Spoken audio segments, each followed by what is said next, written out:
એ કે જા છેલ્લે વાંસની ટોપલી તો ભરી આવ. બોલો કે આ શું રોજ રોજ મજૂરી કરાવો છે?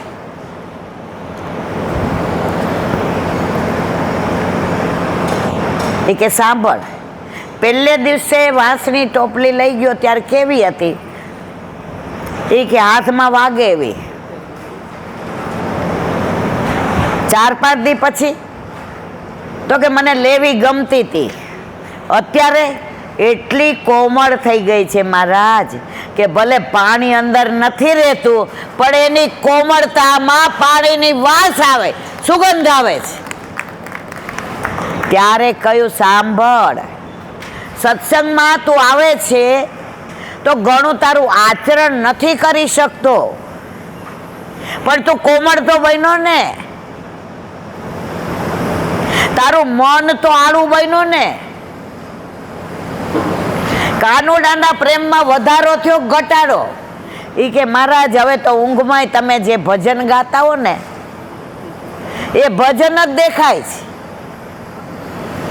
કાના તારા ઉપરણામાં લીલી પીળી છે ભાત, હૃદય મારે જો દિવસ ને રાત, રે જો બાબારા નંદજી આવા, માતા તમારા યશોદા મૈયા. બાબા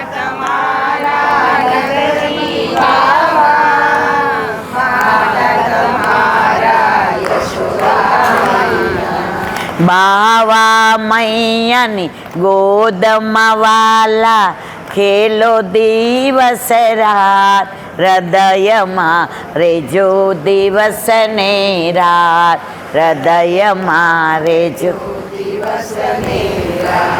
કાના તારા ઉપરણામાં લીલી પીળી છે ભાત, હૃદયમાં રેજો દિવસ ને રાત, હૃદયમાં રેજો દિવસ ને રાત. ભૈયા તમારા દાઉજી ભૈયા, બેની તમારી સુભદ્રા બેની. ભૈયા તમારા દાઉજી ભૈયા, બેની તમારી સુભદ્રા બેની. બેની ભૈયાના સંગમાં વાલા, ખેલો દિવસ રાત, હૃદયમાં રેજો દિવસ ને રાત, હૃદયમાં રેજો દિવસ ને રાત. વૈષ્ણવ નાચો વાલા પ્રભુજી, વલ્લભ નાચો લાલા પ્રભુજી. વૈષ્ણવ નાચો વાલા પ્રભુજી, વલ્લભ નાચો લાલા પ્રભુ.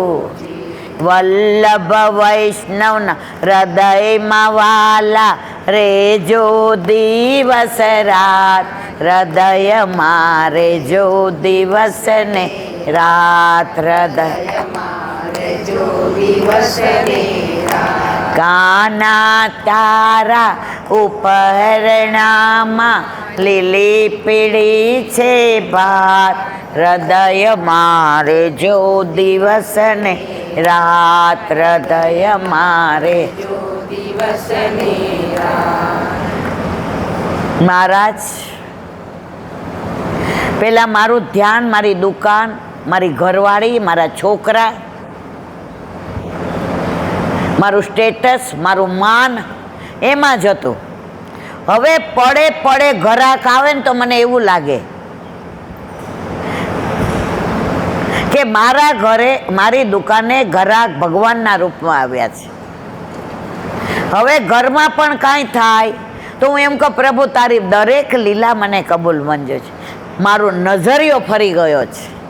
મહારાજ કે બસ હવે આવતે વખતે આ લઈ જા વાંસની પેલી, આવતો અધિક મહિનો આવે અને કોરી પડવા દેતો. સમજાણું બધાયને? એ કે ભલે આ ભરાય નહીં તો કાંઈ નહીં મહારાજ, પણ રોજ આને નદીમાંથી લઈને ઘરમાં લાવીશ અને આને કોરી પડવા દઈશ. તો આપણે આજે આખો મહિનો ભલે યાદ રહ્યું ના રહ્યું, પણ આપણી છોલકી ભીંડી થઈ કે નહીં મારા વાલા? સાચું કહેજો. આ બધા પ્રસંગો એ જ કે છે કે રોજ સત્સંગ કરશું ને, ભીના કપડા ઉપર કોરું મૂકીએ તો ભીનું થયા વિના રહે, પણ કોરા ઉપર કોરું મૂકીએ તો કડક થાય કે નહીં? આ કળિયુગમાં બધે કડક જ ચાલે છે, કોઈને ભીના થાવું નથી, ઘરમાં હોય કે બહાર હોય. પહેલા તો પાડોશી એકબીજાને એટલો પ્રેમ કરતા હતા, અત્યારે ઘરમાં મારે ને તમારે પ્રેમ શોધવા જવો પડે છે. ખરું ખોટું?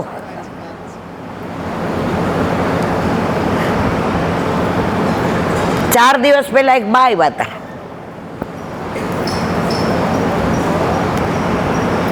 એનું મોઢું જોઈને હું સમજી ગઈ. મેં કીધું લૌકિક વાત કરવી હોય તો પછી આવજો, અત્યારે મને ભાઈ. અને ખરેખર સવારે 4:30 દિવસ ઉગે છે ને રાતના 11 વાગ્યા સુધી 1 મિનિટનો ટાઈમ નથી મળતો. પણ એમનું મોઢું જોયું ને એટલે આ બગડા કે 5 મિનિટ બેસવા તો દે. પ્યોર વૈષ્ણવ, ઘરે 8 આમની સેવા.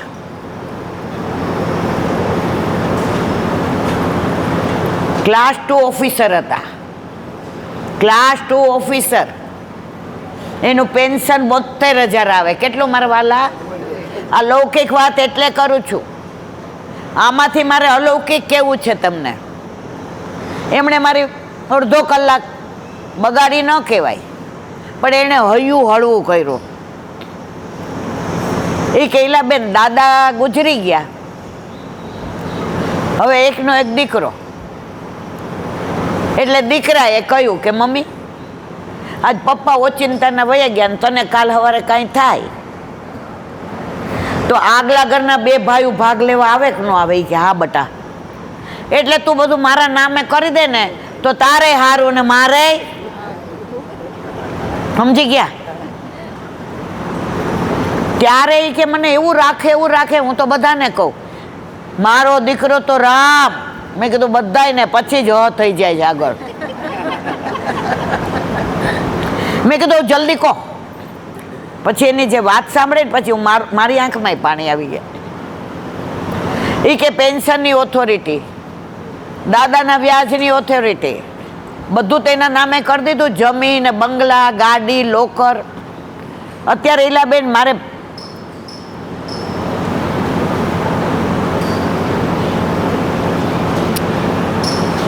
અધિક મહિનો છે ને, 10,000 રૂપિયા જોતા હોય ને મને 2-3 દિવસ સુધી રડાવે. મેં કીધું કે ભાઈ ગાડી મારી ન આપતો કાંઈ નહીં, રોજ મને ઉબર તો બાંધી દે. તડકાની માંદી પડતો તારું કોણ કરશે? અહીંયા આવ્યા હતા એક દિવસ, તમને ખબર હોય તો સફેદ સાડી ને ઓલા, હા બેઠા હતા ને. હવે નથી. મેં કીધું આવજો તમે, અમારે 2-3 જણને ગાડી છે, તમને તેડી જશે. એ કે મારું મન હવે વ્યગ્ર થઈ ગયું. અને એ કે શબ્દો ઈલાબેન એવા ખોટા વાપરે, આપણે કહીને કે ભાઈ આવું ના કરતું, તને કાંઈ કહી એટલે ઝઘડવા દોડસ. એ કે ઓલા કૂતરાને હડકાવે ને મને હડકાવે છે. પછી મેં કીધું બા તમે આટલું બધું મને કીધું, હું શું કરી શકું? એ કે બેટા કાંઈ નહીં, તમે છે ને મારા હૃદયમાં આયા છો. હું તમને એટલે કહું છું કે આ બધા દુઃખમાં મારા રૂમમાં ટીવી છે ને એમાં 24 કલાક ઈલાબેન તમે મારી સાથે છો, બીજું કોઈ મારી સાથે નથી.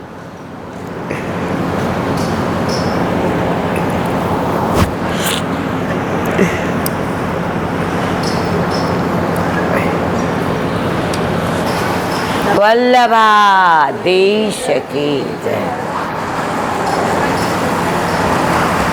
આ લૌકિક વાત નહોતી. લૌકિક એટલે કરી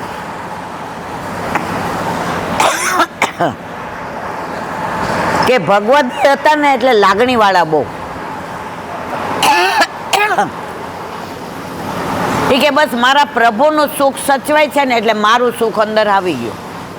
જો કેટલી એમની પ્રેમની પરાકાષ્ઠા કે મારા ભગવાનનું સુખ સચવાય ઠાકોરજીનું એટલે મારું સુખ આવી ગયું.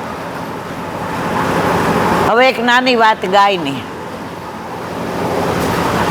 ઠાકોરજી રોજ ગાયો ચરાવવા જાય,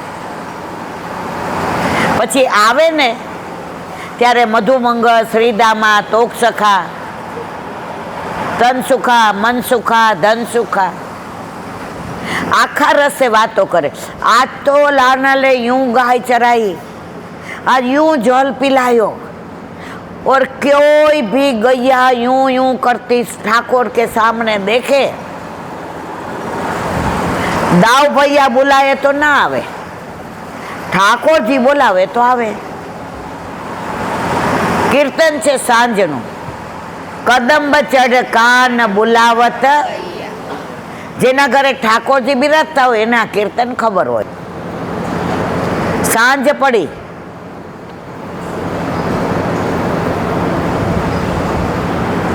लाला घर जेवे की हुई है बेरिया, चलो अब लौट चले. દાવભૈયા ને બધાએ કહ્યું કે હવે ગાયો બધી એકઠી કરો. દાવભૈયા શેષનાગનું સ્વરૂપ, ગુસ્સો બહુ આવે મારી જેમ. હા, મહિનામાં કોઈને મારાથી કાંઈ કહેવાય ગયું હોય તો મારા વાલા હું માફી માગું છું. કોઈક વાર કોઈ શબ્દ ફેર થઈ ગયો હોય તો મારો વાંક છે. તો દાવભાઈએ 2-3 વાર હૈયો હિયો હિયો કર્યું તો ગાયો હતી ને એ બધી અહીંયા હતી એ પાછી ગઈ. એટલે મધુમંગલ ને શ્રીદાનો એકબીજાને કાનમાં કહી, આ પાછી વનમાં વહી જશે ને તો રાત પડી જશે પાછી લાવતા. બધાએ કીધું દાવભૈયા આ હૈયો હૈયો કરો તો ગાય કેમ પાછળ વહી જાય છે? એ કે હજી એનું પેટ નથી ભરાણું, ભૂખી છે. સમજ્યા તમે? એકચ્યુઅલ સવારની ચરતી હતી ને તો ગાયો તો પેટ ભરાઈ ગયું હતું, થાનમાં દૂધ ભરાઈ ગયું હતું.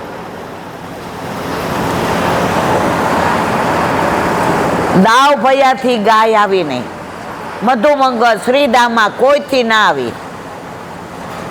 પછી ઠાકોરજીને કહ્યું, લાલા अब मैया हमारी अपनी चिंता करती हसे, चाल ने हवे जइए. त्यारे ठाकोरजी ना गळामां एक माळा પહેરાવતા માં, એની અંદર લાલ મોતી, લીલા મોતી, પીળા મોતી, સફેદ મોતી, કાળા મોતી. ઠાકોરજી નીચે બેસી ગયા. જેવા નીચે બેસા ને ઊભા તા ઠાડા હતા ત્યાં સુધી ગાયોને મુખારવિંદના દર્શન થતા હતા. સમજાય છે ને મારવાલા? જેવા નીચે બિરાજી ગયા પલોઠી વાળીને બેઠા, ગળામાંથી માળા કાઢીને ગણે. ગાયોને મુખારવિંદના દર્શન ના થયા તો પ્રભુના મુખારવિંદના દર્શન ના થયા તો દૂરથી બધી ગાયો દોડતી દોડતી આવી. પ્રભુ ક્યાં ગયા? ઠાકોરજી ક્યાં ગયા? શ્યામ સુંદર ક્યાં ગયા? હવે ઠાકોરજી એટલે માળા કાઢીને ગણતા હતા. વગર બોલાવે ગાયો પ્રભુના મુખારવિંદના દર્શન ન થયા, બધી આવી ગઈ અને ઘેરીને વળી ગઈ. કોને? ઠાકોરજીને. સમજાય છે ને મારી વાત? હવે ગાય આવી ગઈ ને એટલે પ્રભુ આ બધી માળા હતી ને પછી કે હિયો હિયો. દાવભાઈ આગળ ગયા, ઠાકોરજી ના ગયા. ગાયો આગળ ને ઠાકોરજી પાછળ. હવે પરાકાષ્ઠા સાંભળો. હવે મધુમંગલે પૂછ્યું, હે કાના, ગળામાંથી માળા કાઢીને હું આમ ગણસ, તું કયા ભગવાનની માળા કરસ? એ કે એ મારા ભગવાનની કોઈને ખબર ન હોય, હું મારા ભગવાનની કરું છું. વળી બીજે દી, ત્રીજે દી રોજ પૂછે પણ ઠાકોરજી કે નહીં.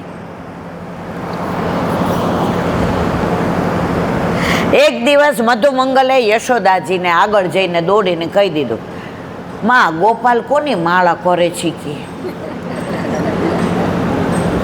કે માળા હું ને ભગવાન હું ને. એ કે ના માં, અમે રોજ જોઈએ જ. વાળું કરી લીધું એટલે રોજ મારી બાજુમાં સુવે એટલે ઠાકોરજી શું કે, મૈયા એક વાર્તા સુનાને. એટલે યશોદામાં એમને વાર્તા સંભળાવે. એમાં એકવાર વાર્તા કરતા હતા કે સુનલાલા रामचंद्र जी वचन निभाने के लिए वन में गए. बोले पंचवटी में सुन रावण सन्यासी का रूप धारण करके आया और सीता को हरण करके ले गया. ठाकुर जी ઊંઘમાંથી ઊભા થઈને કહે, લક્ષ્મણ, મારું બાણ ક્યાં છે? પોતાનું રામ સ્વરૂપ યાદ આવી ગયું. માં કે શું થયું? લાલા શું થયું? ઠાકોરજી ક્યાં તો લોચો પડી ગયો. માને ખબર પડવા દેવી નથી કે હું ભગવાન છું. જો ખબર પડે ને તો આ માની મમતા મારામાંથી છૂટી જાય, જે હું લેવા માટે અહીંયા આવ્યો છું. સમજાયું? હવે સાંભળો બધાય કે વૈષ્ણવ કેમ પ્રભુને આટલા વાલા છે. એની આ અદ્ભુત લીલા સાંભળો. એટલે માએ કીધું કે ગોપાલ, મારે તને એક વાત કરવી છે. કે આમાં એ કે તું વનમાં ગાયો ચરાવવા જાસ તો આ ગળામાં હું જેને માળા પહેરાવું છું એ કેમ આમ આમ કરસ? માં, હું તો મેં ખેલું. એ કે રોજ ખેલાસ? માં, તને મધુમંગલે કહ્યું ને? હા લાલા, સચ્ચી સચ્ચી બતા. હવે સાંભળો. ત્યારે ઠાકોરજીએ કહ્યું, મૈયા, सुबह गैया चराने में निकलूं तब सब गैया गिन लो, राती कितनी पीरी, कितनी कारी, कितनी ढोरी, कितनी. तो सांजे હું ઊભો હોઉં તો મારે ગોતવા જવી પડે. માં, હું નીચે બેસી જાઉં ને મારા મુખારવિંદના દર્શન ના થાય ને એટલે બધી ગાયો મારી પાસે ઘેરી લે. અને હું આ માળા જોઈને ગણી લઉં કે સવારે 4 ગાયો રાતી હતી, 13 ગાયો કારી હતી, 17 ગાયો પીરી હતી. પછી બધી આવી ગઈ હોય ને તો માળા પહેરી લઉં, અને એકાદી નો આવી હોય તો બધી આગળ જાય, અને નો આવી હોય ને એને ગોતીને લાવું છું. તો આપણે બધા પ્રભુની ગાયો છીએ. અહીંયા આવ્યા છીએ ને, લીલામાં જાશું ત્યારે કહેશે બધાય આવી ગયા. મારા જેવા એક અડ હોય એને સંસાર બહુ વાલો લાગે તો ઠાકોરજી કે આને લેવા મારે પર્સનલ જવું પડશે. તો આપણે બધા પ્રભુની ગાયો છીએ અને પ્રભુ આપણા ગોવાળ છે.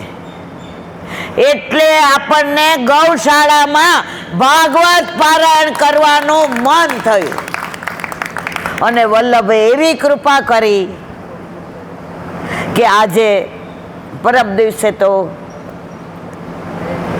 હું એવું નહીં બોલી શકું કે આજે સૌને જય શ્રી કૃષ્ણ. કાલે વહેલા તો આવી ઠાકોરજીની ગાયોની ગોવાળિયાની અદ્ભુત લીલાઓ, ઘણી બધી વાતો, ઘણા બધા પ્રસંગો, પણ સમયને મર્યાદા ધ્યાનમાં રાખીને હવે વિરામ આપું. હવે દસમ સ્કંદ. બોલો વલ્લભા.